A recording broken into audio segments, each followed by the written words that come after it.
Here are today's top news stories and why they matter. Ethiopia has officially launched the Grand Ethiopian Renaissance Dam, GERD, a $5 billion hydropower project on the Nile River.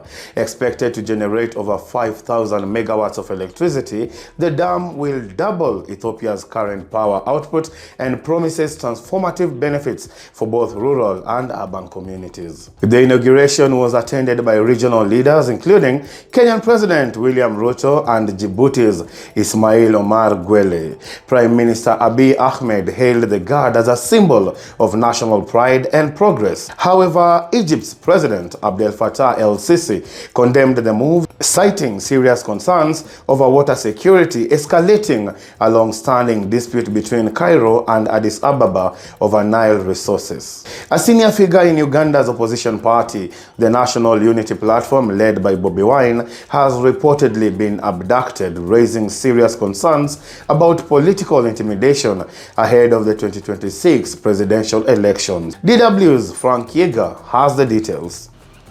Eyewitnesses report that Alex Waiswa Mufumbiro, deputy spokesperson for National Unity Platform, was forcibly taken by armed operatives while attending a court session for Bobi Wine's bodyguard, Eddie Mutwe. Witnesses say Mufumbiro was aggressively shoved into a van by military personnel and driven to an undisclosed location.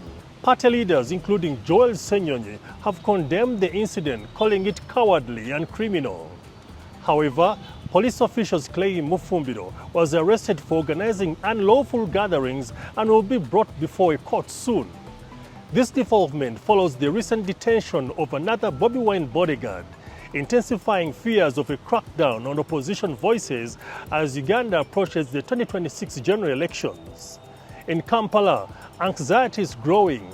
Locals have spoken to say the abduction reflects a shrinking political space, well before the official campaign season has even begun.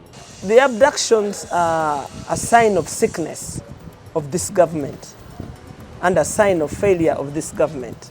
Well, it is very, very concerning that we are again witnessing another spate of abductions of political leaders, especially political leaders who are aligned to parties that oppose the government of Mr. Museveni. It is something that we have been talking about for the last 20 years, and unfortunately, it keeps happening. The UN General Assembly kicks off today with high-stakes diplomacy on the agenda. A number of countries are expected to formally recognize Palestine, potentially reshaping the path towards a two-state solution. However, controversy has erupted after the US denied visas to Palestinian President Mahmoud Abbas and 80 officials, prompting calls to move key discussions to Geneva. Critics argue the visa ban undermines the UN's neutrality. Despite the setback, several nations in North America and Europe are pushing forward with recognition efforts, signaling a possible shift in global diplomacy and renewed attention to the stalled Israel-Palestine peace process. Now to sports. In African World Cup qualifiers, Tunisia booked their place in the 2026 FIFA World Cup with a dramatic 1-0 win over Equatorial Guinea, thanks to Mohamed Ali's 94th minute goal on Monday.